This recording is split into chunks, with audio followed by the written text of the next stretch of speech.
Welcome to the Friends of Delray, a diverse group of Delray Beach residents coming together to build a positive city environment which is open and transparent. Our goal is to inform, share, and unite.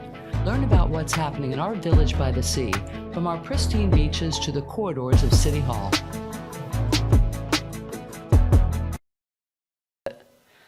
Hi, I'm Judy Mollica, moderator for Friends of Delray, and a concerned citizen willing to ask the tough questions of our informed guests and dig deep into the issues relevant to the future of our beautiful city. Today we have with us Leneita Fix, who is the Executive Director and CEO of the Reef Institute. Welcome, Leneita. Thank you, Judy. So explain to our viewers what the Reef Institute is and what's the difference between like reef and coral and... Sure. So I always like to start, and I'll start this with you. Okay. What do you know about coral, Judy? It's in the ocean. Yes. Yeah. Okay, that's great. And it's alive. It's a living organism. You got that right too. Okay. So we're going to do Coral 101 in 2 minutes or less. Okay. So coral is an animal. Okay. It kind of falls into two categories, what we call soft corals and stony corals. So when people talk about a reef, a lot of times what they're talking about are these reef building corals. So our soft corals are like those beautiful sea fans, and when we go snorkeling or diving, people love to see them because they're all over the place. But when we talk about reef building corals or stony corals, those are the big branching elkhorns or the giant brain corals or the maze corals or the star corals that kind of build up our reef. And so when we talk about kind of what you said, a coral versus a reef, that coral, that whole big piece of coral is called a colony, and it's made up of, if you look really, really closely, it looks like little tiny polka dots all over that, and each tiny little polka dot is an individual animal called a polyp. You can think of it like a jellyfish. So they're cousins of jellyfish and anemones. So you can think of it like a jellyfish flipped upside down, and that has to stay in one spot its whole life. Okay. And each of those individual little polka dots in that big piece of coral, they each feed themselves. They actually reproduce for themselves, and then they live in this colony taking care of each other. So you have kind of this polyp, then you have the colony, then we have lots of different types of coral together. That's when you get a reef. A reef, okay. Yeah. So I read that that 50% of Earth's oxygen comes from coral. That's insane. Well, 50% of the Earth's oxygen comes from algae. Okay. And coral lives in this special friendship, this symbiotic relationship with a type of algae that gives coral its color and most of its nutrients, and it's photosynthetic, so it produces oxygen. Okay. So a lot of our oxygen does come from coral. Is kind of that algae in the coral is adding to kind of that oxygen in our air. So I always say, when I talk to people who don't live near the ocean, when I get the opportunity to go speak there, like in places in the Midwest, I say, do you like to breathe? So if you like to breathe and you're wondering what coral has to do with you, then that's what coral... Right. Fun fact about coral, it actually, in the way that it produces oxygen, it's how when sea turtles are coming to land to nest, one of the ways that they can tell they're getting closer to land is they smell the oxygen production that a coral reef is making. Wow.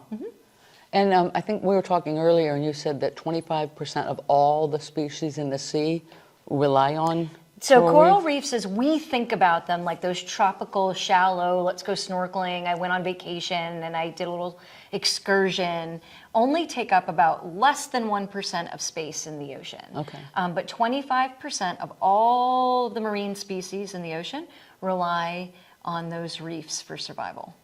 And they're dying, right? So that's the big thing about coral, is that it's beautiful. We kind of wonder, what does it have to do with us?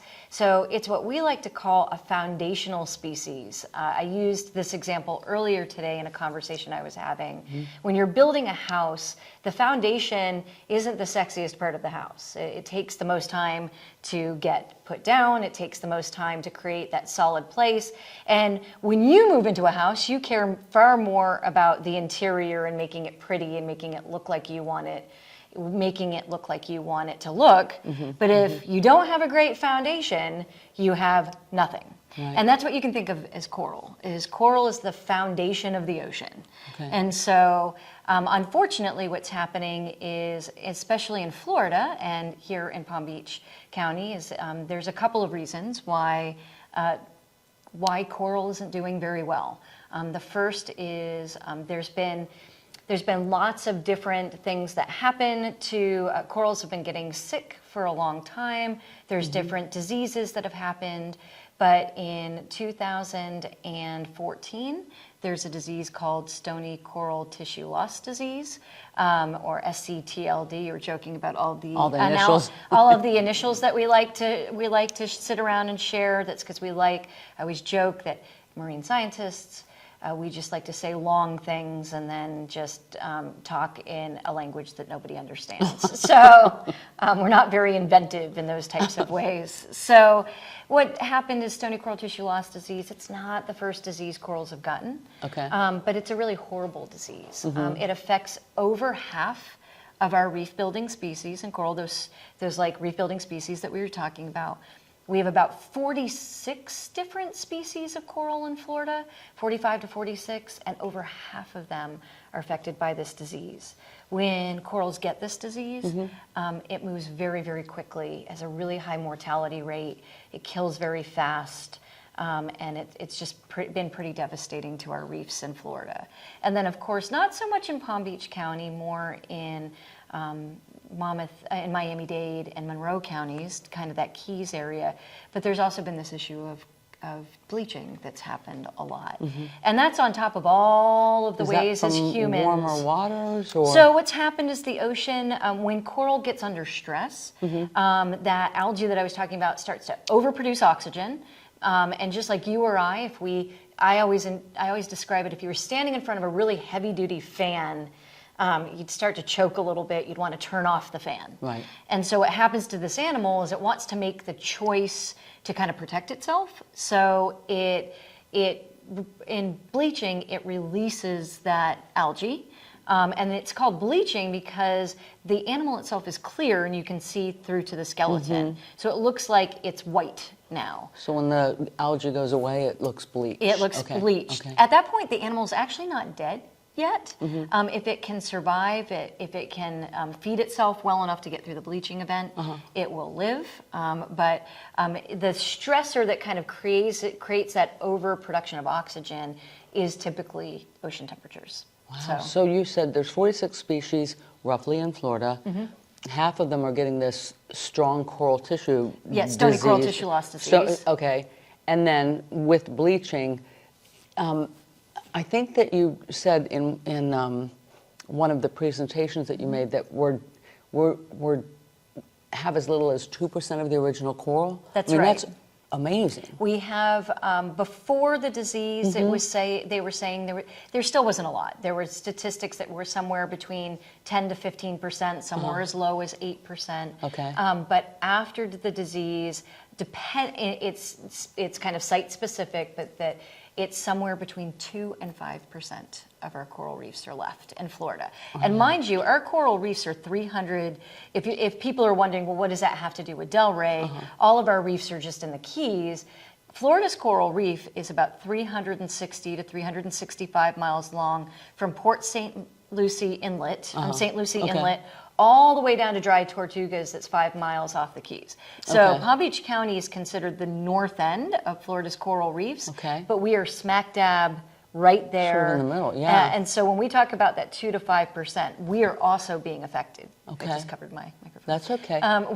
We're also being affected. That's what I found so interesting about your institute is you mentioned that you've got every species of Florida reef saved somewhere. Not every yet, but we've been talking about coral so much. You asked me the question, what do we do at the Reef Institute? Right. So we are the only coral conservation organization in Palm Beach County, and we're the only ones doing this work. focused locally. Our first step, that's kind of the way that we look at things in our mission statement, is our first step of protection and restoration and rebuilding the reef is Palm Beach County, and then we move to the rest of the Florida, and then we move to the Caribbean, and then we move to the rest of the world. So Palm Beach County is our home, and that's where we begin. And what we do is we have this approach called Rescue to Reef. Okay. So we work with rescued corals that are rescued from the, as a result of the disease, rescued from bleaching, rescued in partnership with other organizations. We're working towards reproduce. So it's an animal, so it can reproduce like other animals, and so we're working towards reproducing those animals, and then growing their babies. And then the goal of the babies is to get them back out into the ocean. And as I said, starting right here for us in Palm Beach County, that's a process called outplanting, getting those back out in the ocean right here in Palm Beach County, and then providing coral babies for the rest of the state of Florida. That's amazing. So you said that you have babies. We do have babies. Oh, so to answer your question about the species, we don't have all 46, but we're working towards that. Okay. We have about 25 right now. Okay. So about half. So ahead of Milton, I know that some of the other institutes that have some species saved took them to you to rescue. What could have happened to their? So we worked with the Florida Aquarium. So the Florida Aquarium, their coral restoration center is located in Apollo Beach. At one point, it looked like Milton was going to go right over them. They have a great facility that's actually Cat 5 hurricane resistant, but it's in an area with storm surge. And they were afraid that the height of storm surge was going to be higher than their greenhouses and their buildings, and that everything was going to get covered in water, so they were able to bring some of their corals inside. They worked with some other organizations that they'd already promised some corals to, that eventually they were going to spread them out and kind of give them to them anyway. And then what we did that was different than the way anybody else took coral is we just took them in for temporary holding because of the hurricane. Your foster parents. Yeah, we were. So it's a great way to put it. So we actually kind of we were that emergency rescue. I like that. We were foster parents. Right. Okay. So we were able to take in some of their most precious corals, some of the most endangered corals that they have, pillar corals and elkhorns, and actually the first set went home today. Oh, so, okay. Yeah, they get to go home today, and the second set will go home probably after the holidays. Okay. So you get this collection, you save them from bleaching or the disease, and then so you have biobanking basically, right? So you're getting biodiversity and banking of these corals, and then spawning. Tell me about that. Like, is the process of spawning that you do more effective than what they do out in nature? So the unfortunate thing that's happening right now with corals in nature is that even if they're spawning, so what happens with corals is it depends on the type of coral, and we were talking about how complicated coral is. I think that's what people don't realize. They look at this thing, it looks like a fuzzy rock, and yet it's probably one of the most complicated creatures you'll meet. It's a diva. We like to refer to it as the diva of the ocean. It's got a lot of personality, even though it just looks like a fuzzy rock. So what happens when it reproduces that's kind of fascinating is that typically most corals kind of reproduce about once a year. Okay. And it's based on the full moon. And they produce these little lipid-filled sacs. You can think of it like little balloons with egg and sperm, depending on the type of coral, that go to the surface of the ocean. The balloon pops. Egg and sperm find each other, and then they fertilize and they become larvae. And then somewhere between 3 and 7 days, they go on the current out in the ocean. And then here's what's super cool about coral is that even though it's got a very basic nervous system, science is actually showing that they both listen and smell or even look for a healthy reef. So for example, there's been some really cool studies done about if they just see the color purple, they want to, there's this special stuff called CCA that can provide a mechanism that makes them want to like find their way to the reef. And that doesn't even have to be present. It can just be purple, and which is what color that stuff is, and they'll find it. So there's just some really crazy studies out there. So they see, smell, and that's yes. crazy. So as far as like what they're thinking is happening in the ocean right now is, even if the corals are producing what they call the gametes, the sperm and the egg, those little balloons that are coming, there's lots of reasons. There's not enough coral, they're too far away from each other, the ocean conditions aren't right. There's lots of things that are happening that they're not seeing a lot of larvae production. And so what we can do on land in this production is what they call it assisted fertilization. So we can make sure that those egg and sperm find each other, and the babies are made. I think you called it IV. IVF, right? IVF, it is. It's like IVF for corals. Right. And we can make sure that happens in a process.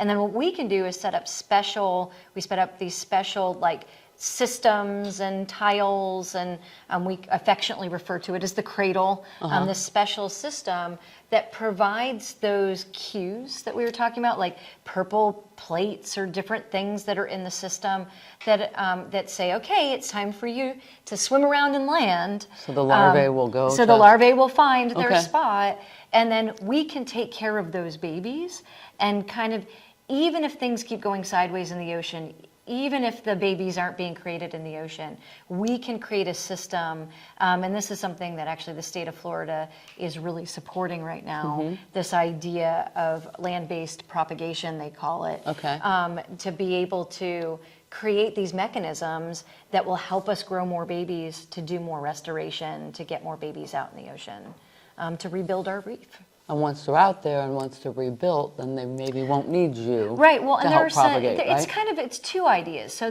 there are studies that are beginning to emerge. We're starting to do some studies on our outplants. This idea of outplanting babies that were made on land is still relatively new. You know, we're talking less than a decade old, really at a scalable model, maybe 5 or 6 years old. It's a really new concept. And so people outplanting these babies in the ocean and being able to see what's going to happen in long-term outplanting is still a pretty new idea. And so in that new idea, we're looking at what are the success rates. But the goal is to get these babies out in the ocean. There is a study that just came out last year that is beginning to show that when babies are outplanted, they're a little bit more resilient. They hold what they call it more plasticity. They're able to adapt a little bit quicker to all of the changing craziness that's happening out in the ocean. And so kind of the goal is to get them out in the ocean and then get them to produce for themselves. Right. And even if nothing else, get all these babies together on a reef that also has adults, and now you've created a place where those gametes can find each other, and that larvae can be created, and they can eventually fix themselves. So how is this relevant to Delray Beach? Since we are Delray Beach, because I think we're very excited about it. We wrote an article in Friends of Delray that suggested that we can do something to help reefs here. We can. I mean, one of our focuses in this outplanting and rebuilding is going to be Delray Beach. Right now, we're still considered in the pilot phase, and so we've got 2 sites in Lake Worth, but we want to begin to come South County. Palm Beach County Environmental Resource Management has suggested a couple of places that outplanting might work in Delray. We're beginning to seek that out. We work really closely with Palm Beach County on everything that we do. And so we are, and I think when you ask why is this important to Delray, I think what is difficult about understanding coral conservation is it's for the visionaries. It's a long game. It's not going to happen tomorrow. It's you and I standing together and saying, I don't just care about saving the ocean for myself. I care about saving it for the next generation, and really even 4 generations from now. That's what we're saying in coral conservation. And sometimes that's complicated because, let's face it, you know, there's some local turtle, hospitals, and they do a great job, and everybody wants to go to the turtle release, and you can see it go and you out. can see it go out, and it's this immediate gratification of they did this amazing rescue, and then look at what happened, and we saved this population of turtles. Or you can see turtle nesting, or it's almost manatee season. Everybody's going to go to Manatee Lagoon and see the manatees showing up, and it's this instant feel-good moment of seeing this awesome animal and just being in awe of it. And I think sometimes we put coral to the side and we forget to be in awe of it. And it's like I said, you don't stand at your house and go, I'm so in awe of the foundation right now. Or the fact that I can breathe, like or the you fact said. that I can breathe, or the fact that there are fish in the ocean. Right. We don't look at that. So when it comes to why does Delray Beach need to care, this is your ocean. These are your reefs. These reefs are here just as well as they are in the Keys. They're a little bit deeper. They look a little bit different. They build a little bit differently. But they are right here, and they are part of your ecosystem. They're part of all of the ecosystems that help protect our coastline.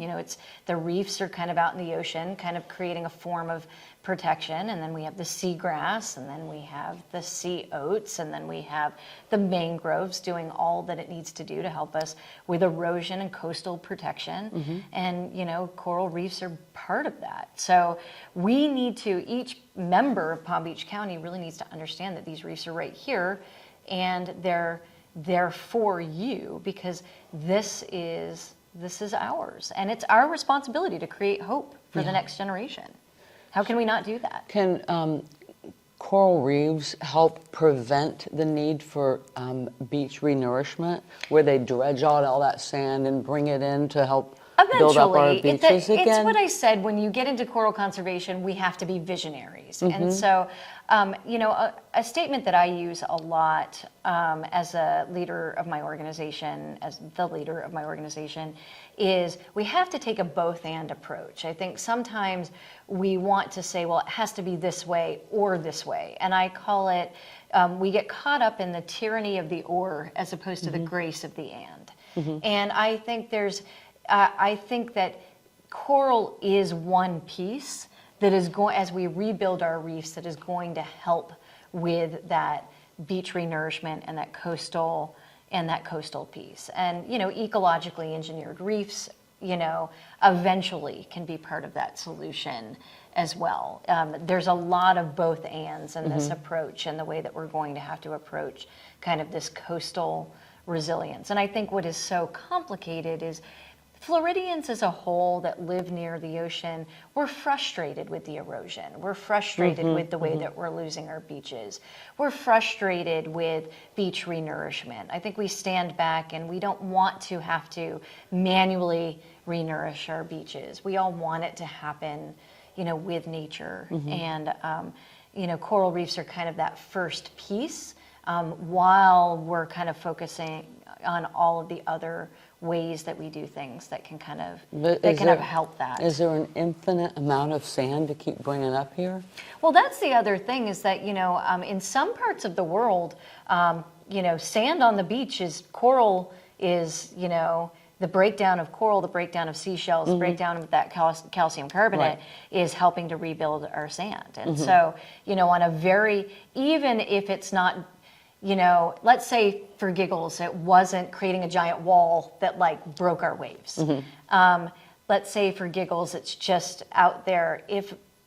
So a coral reef only continues to do what it's supposed to do if it continues to grow. So if it stops growing, if the animal dies and just leaves its skeleton behind, then it begins to erode, and then there isn't an infinite amount of sand. I see. But we need those reefs to keep growing and breaking down, and all the seashells and all of that to keep breaking down, to rebuild, to be part of the sand that is rebuilding. So talk to me about the portion of your in partnership with the Marine Living Structures Initiative, and I think you touched on that a moment ago. I did. With artificial reefs, right? So Michael Singer Studios and the Reef Institute, I love Michael Singer Studios. They're located right here in Delray. Michael Singer, for many, many years, he has unfortunately passed in the last year, but he had residence in Delray Beach for part of the year and then residence in Vermont part of the year. Jason Bregman, who is a local in Delray Beach, lives here year round and kind of ran the office down here. When we were starting as an organization, really kind of focusing in on what we do now in 2018, really it was Michael Singer Studios that came along and said, we want to partner with you. What do you think about this idea of creating an ecologically engineered reef? And so we spent 4 years. Really what we wanted to do is, so artificial reefs traditionally, up until the last couple of years, have really been looked at as arch structures that create alternative snorkeling. You could think of Blue Heron Bridge, right. Our alternative snorkeling sites, alternative dive sites, or even like the sunken ships, attract the fish, alternative fishing sites, to kind of take some pressure off the natural reef, so people go to these places that are interesting. They look interesting. They have the animals we want to look at, so the natural reefs can kind of heal and do what they need to do. And what we set out to do was create something that was modular. From the beginning, we wanted to create something that could eventually include the public, to be able to help us install.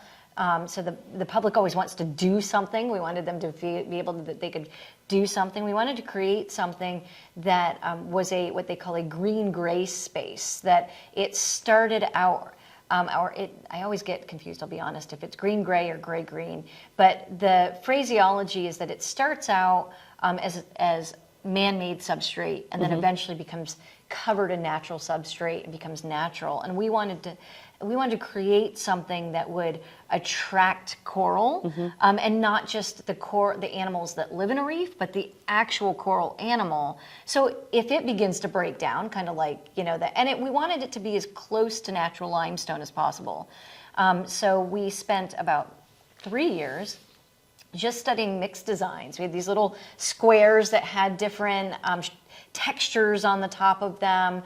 We also had this crazy idea of corals will like different textures when they settle, and so we had all of these different, we worked with Jason and we came up with the textures and they came up with the mixed designs, and we tested them, all different iterations of different things, some fun things that fell apart. We tried one that would float, it didn't float, well, it floated for 24 hours. And then it sank. And we tried all these different fun things, but the idea of it was, let's create something that coral loves. Paint it purple. Yeah, I think that's going to be the next step, is to paint it purple. And that things like the sponges and that CCA purple algae would love, that would be able to attract those types of things. And so, yeah, it's 70% recycled material. And we also, one of the major contributors to our carbon footprint is the manufacture of Portland cement. So we just wanted to do our little tiny part to stop, to kind of aid to pulling away from that. And so we wanted to use recycled Portland cement. It's a mixture that is basically kind of a mix of some recycled Portland cement and recycled glass and oyster shell, is kind of the basic mix. And then it actually has a higher PSI than cement. It's very strong. Okay. And so, so we have a pilot that is in the water. I always call it the other side of Blue Heron. There's a housing development called Sugar Sands, not the Sugar Sands in Boca, the housing development. It's right, if you go to their dock and kind of look down on a clear day, you can see it. And we put in a 10 by 10 nearshore reef there. And then what we're doing is we're working, there's some potentially permitted spots in Delray Beach, and we're working to, hopefully we kind of have we have pilot A and we have pilot B. It's kind of changed shape, things morph and grow, and pilot B hopefully will be able to be deployed in Palm Beach, in Delray. Terrific. So you're getting sort of the substrate put in place. That's right. And then you moved, Reef Institute moved into a great big new space. That's right. That's So right. it's We're in the allowing process you of to that expand, now. which That's is right. We're really amazing. excited about that. Yeah, because you're basically, I mean, you're coral conservation, but you're a coral factory too. That's exactly right. So, I mean, we're in about 3,000 square feet now, and I like to put it this way, and we're moving into 23,000 square feet. Wow. To kind of compare what's going on. We have about 3,000 gallons of water moving right now. If you walk into our space, every corner is filled with coral, and from adult to baby, to newborn. And in the new space, in phase one, we have 3 phases planned. In phase one, there will be 17,000 gallons of water. Wow. We'll be able to, in this first year, we'll be able to settle we're able to settle a couple 100,000, maybe even 50,000 coral babies in the space that we have now. That's amazing. We'll be able to settle several million, hopefully by next summer. Wow. So that's the goal. So That's how the can hope. people that are watching this learn more, get involved, and help you fund that 23,000 square feet that you've got and help make 1 million babies? Absolutely. So you can check us out. Okay. It's reefinstitute.org. Okay. Like coral reef, reefinstitute.org. Okay. They can reach out to me personally. I keep covering my mic. They can reach out to me personally. Okay. Leneita. It's Fix, like something's broken and you fix it. Everybody tries to overcomplicate the name. Right. It's Fix. FIX, Fix at reefinstitute.org. And I think the most exciting thing is people are listening is we're in a really cool space that there's sponsorships available of the building. So they can come alongside and really at that ground floor, people can walk in the building and they can sponsor something in the building and have their name right there in the building. I want to sponsor the room. There's different rooms. There's like a nursery, there's a quarantine area, there's a coral hospital. I want to sponsor the Love Shack. Yep. Right? We decided the first thing to do is we're in this process of this move. You pointed out, Judy, when we were talking earlier, that as people walk through this big building, I love it. I love to point out the building because here's what's really fun. What I've started doing is people will come and they'll see like the coral and then we'll go over to the new building. And everybody kind of looks at the old building and you say these inspirational things like we're going to save the ocean or we want to work with other organizations or together we save the ocean. When we say we save the ocean, what we mean is like all of us together, the people of Delray, Right. the people of Palm Beach County, other coral organizations, we collaboratively have to do this together. And we say that. And I love it. A board member put it this way. He said, when you would say that, and then I looked at the old space, I just felt like, he goes, I know it sounds patronizing, but I wanted to pat you on the head and How go, are you going to save the world, that's dear? nice, that's nice. When I see the new space, I believe you can pull it off. I believe you can pull it And off. so in that new space, in an effort for people to kind of understand where we're going, we've named all the rooms, we've got these signs made. And to Judy's point, so we've got the coral hospital, that's where things will go when they're sick. We've got this area called reef relief that will be quarantining and rescue space if another hurricane or bleaching event happens. It's the relief area. We've got some space that is called Rescue to the Reef. That's where because the thing about biobanking is these are our forever pets. They're living with us forever. You're always going to keep some of them. This is Groundhog Day. If things keep going sideways, they live with us forever. We've got the nursery, which is the babies, and then spawning room.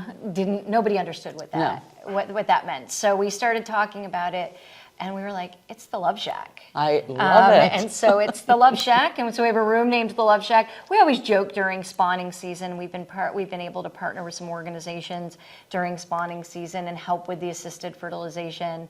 And everybody has the joke that we pay a little Barry White, like there's, some ambiance. A little romantic music in the background. So we're trying to Biology humor, is that right? Okay. I told you we're not really funny. So we're kind of dull people. But we make it fun. So we thought, Everybody, when you walk into a room and it says the Love Shack, understands what's happening We get that. in this We get room. very white music. Yeah. Well, thank you very much. Again, it's lfix at reefinstitute.org. or look up the Reef Institute. Yes. Thank you so much for being And there's here. that sponsorship information on the website, but please Terrific. reach out to me and ask some questions. Okay, terrific. You've been very informative. Thanks, Thank you so Judy. much.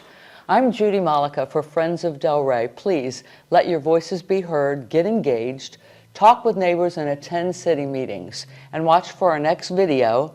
We believe that Delray is at its best when we're stronger together. Thank you for joining Friends of Delray, addressing the relevant issues facing our community. Follow us on Facebook and YouTube, and please sign up for our newsletter at our website, friendsofdelray.us. We believe Delray is at its best when we work together.